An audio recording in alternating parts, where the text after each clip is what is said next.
नमस्ते दोस्तों। जय श्री राम। कैसे हैं आदरणीय मित्रों आप? मैं लक्ष्मीपुत्र डॉक्टर कुमार गणेश, अंक ज्योतिषी और अंग ज्योतिषी डॉक्टर कुमार गणेश न्यूमरोलॉजी में आपका स्वागत करता हूँ। आपके साथ आता हूँ। वो मेरा एक रूप है, ये मेरा एक और रूप है कि मैं यहाँ किस्सेबाज के रूप में आपके सामने आता हूँ। शायर भी हूँ, वो भी एक रूप है। नाटककार हूँ, वो भी एक रूप है। और राजनीतिक परामर्शदाता हूँ, वो भी एक रूप है। तो ऐसे मौक़ों पर मैं अक्सर एक शेर कहता हूँ, वो शेर ये है कि न जाने किस रंग से तस्वीर बनाऊँ, न जाने किस रंग से तस्वीर बनाऊँ, मेरे तो 100 रंग है, किसमें नज़र आऊँ। लेकिन यह अंक ज्योतिष, रंग ज्योतिषी वाले या किसी और रूप में नहीं, या किस्सेबाज़ के रूप में आपके साथ हूँ, आपके सामने हूँ, प्रस्तुत हूँ, हाज़िर हूँ, उपस्थित हूँ और ये कहने कि अगर अभी भी आपने ये चैनल सब्सक्राइब नहीं किया है तो कर लीजिए भाई। आपका आशीर्वाद तो इस चैनल को चाहिए ना, और साथ ही साथ में वो घंटी का चिन्ह भी दबा दीजिए।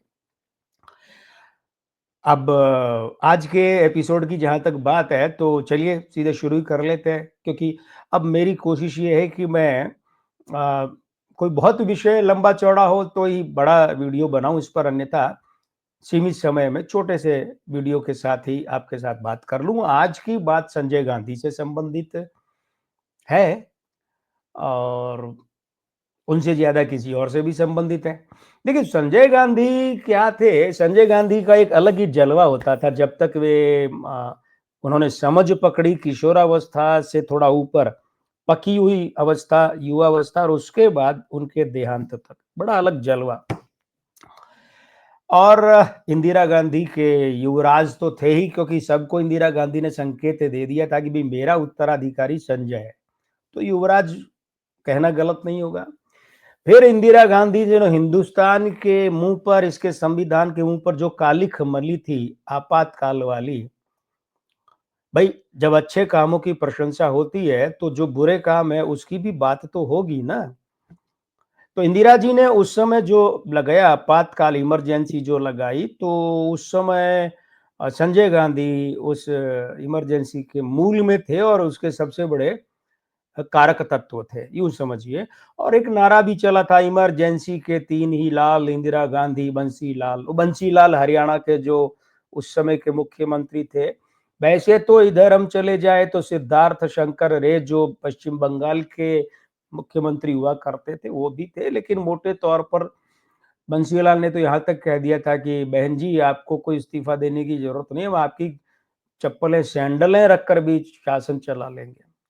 तो खैर, संजय गांधी का बड़ा जलवा होता था, और जब इमरजेंसी लगी हुई थी तो संजय गांधी की दो तीन बातें जिन पर विवाद है कि अच्छी थी कि बुरी थी, वो उस समय क्रियाशील हुई। एक तो नसबंदी ऑपरेशन, फिर वो एक ये भी था कि जामा मस्जिद के आसपास का इलाका खाली करवाया जाए, वहाँ वो इस तरीके से सुअराना गंदगी, मतलब इस तरीके की गंदगी होती है, कोई फैला लेते हैं लोग और कुछ, और वो सारा वहाँ का माहौल बड़ा गंदगी भरा हो जाता है, भींचा भींचा घिंचा घिंचा सा, और चारों तरफ सुअर ही सुअर गंदगी फैला रहे हैं।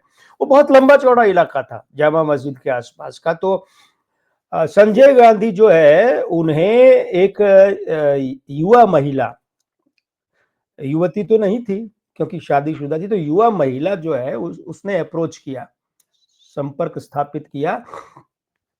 वो संजय गांधी की, उसके शब्दों में, क्यों फैन थी, प्रशंसक थी।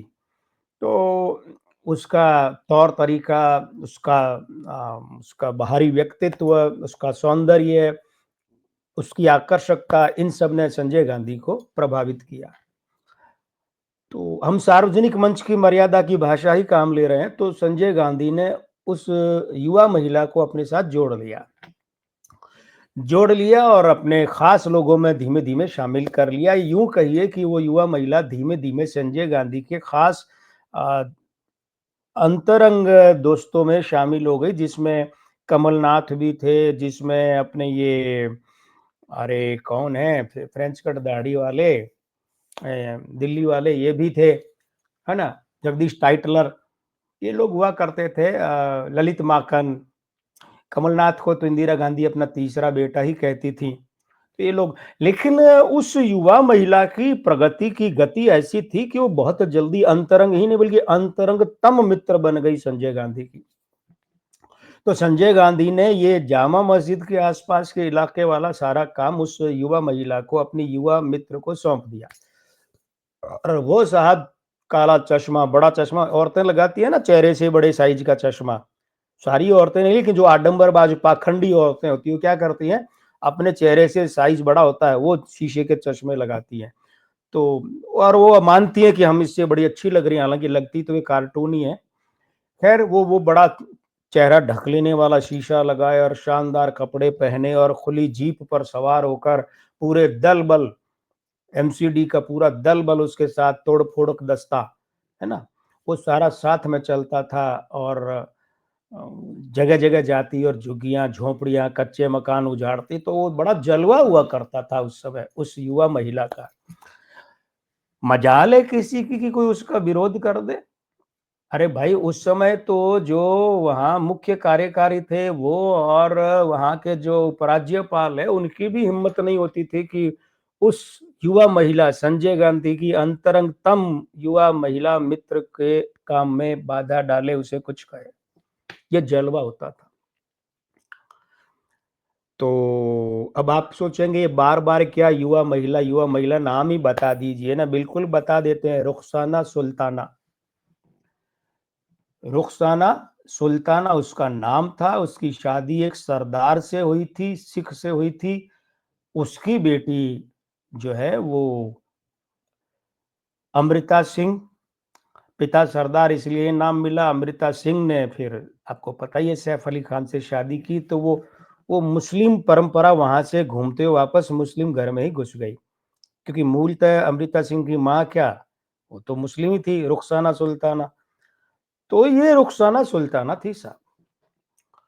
अब आप कहेंगे डॉक्टर साहब वो तो ठीक है, लेकिन ये बीकानेर वाला मामला क्या है? अब रुकिए रुकिए भाई, वो बीकानेर वाला मामला है कि रुखसाना सुल्ताना की माँ थी जरीना सुल्ताना, ध्यान दीजिएगा।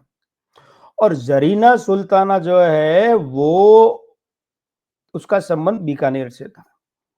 अब आप कहेंगे आपने यहाँ टिकर में ये भी लिखा है कि हिंदी सिनेमा से संबंध। बिल्कुल है। अब हमने लिखा है तो पूरी जिम्मेदारी से लिखा है भाई। देखिए, हिंदी सिनेमा से संबंध क्या है कि रुखसाना सुल्ताना की माँ जो जरीना सुल्ताना थी ना, वे हिंदी सिनेमा में एक हीरोइन थी उस समय, उसकी सगी छोटी बहन थी। छोटी या बड़ी तो कहना मुश्किल, लेकिन सगी बहन थी। यानी जरीना सुल्ताना की सगी बहन हिंदी सिनेमा में अभिनेत्री थी और उनका नाम था बेगम पारा।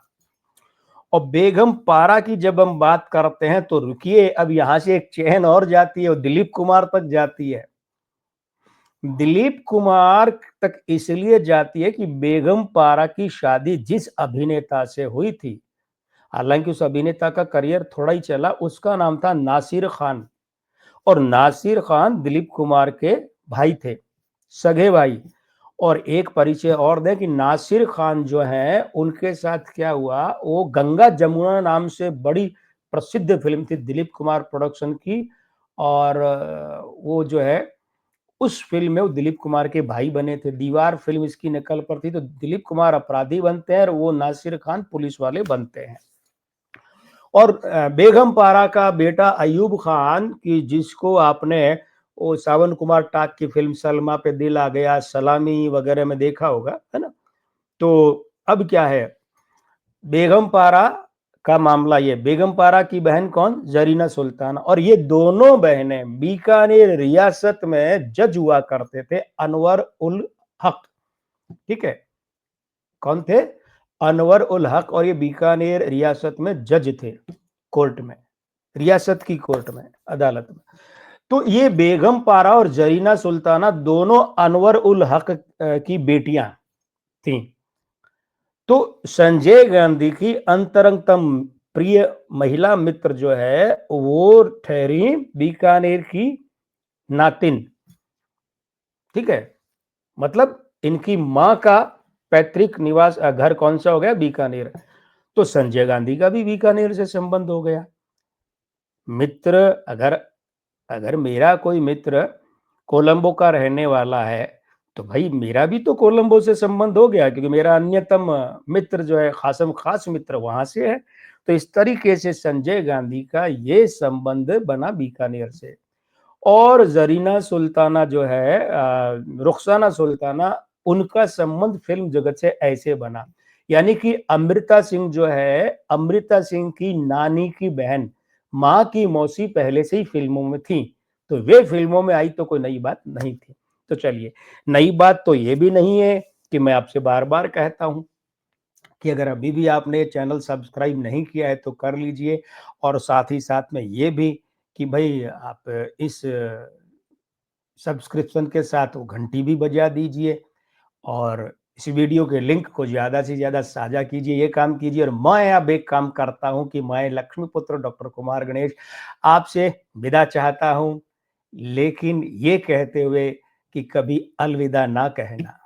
नमस्ते दोस्तों।